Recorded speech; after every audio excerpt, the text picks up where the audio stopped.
Après hmm, de nombreuses heures de bataille avec mon PC une fois, puis deux fois, à réinstaller tout, à retrouver des vieux logiciels dont j'ai besoin pour faire des trucs qui me sont indispensables que je fais depuis 21 ans, et j'en suis venu à me remémorer une page que j'ai ouverte dans un petit livre qui s'appelait Plénitude.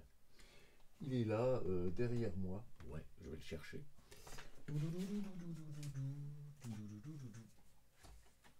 Je l'ai acheté à Emmaüs.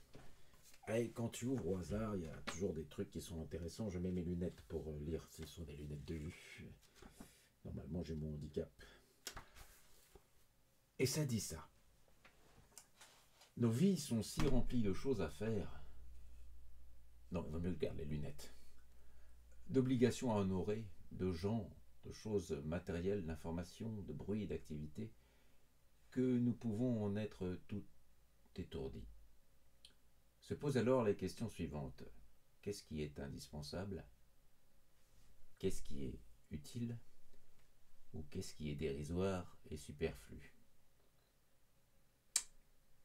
Et j'ai bataillé pour ce qui m'était indispensable et utile.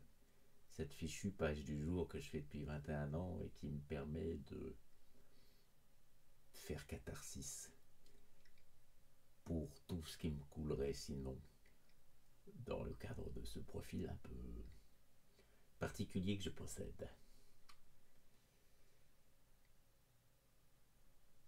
Et il y avait dans mon désarroi, parce que je sors quand même d'une longue période de, on peut dire, de déprime, avec un gros impact en janvier.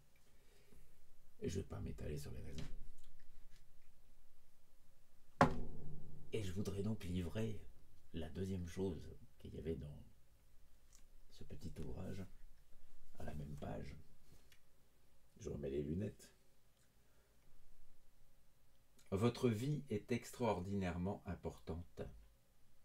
Elle est unique et irremplaçable. Ce qui vous constitue, vos gènes, vos caractéristiques, votre intelligence et vos expériences ne se retrouveront jamais plus d'une manière semblable dans l'univers. Personne ne pourra vivre votre vie.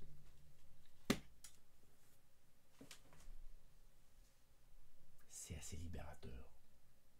Ce qui serait libérateur, c'est que cette vidéo dure pas 6 minutes, mais je sens qu'elle va le faire. Pourquoi tu l'as faite, si je peux me permettre, si c'est pas trop... J'avais juste envie de partager cette idée, de se demander,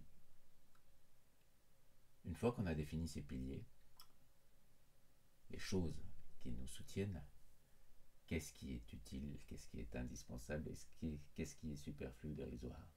Ça aide vachement.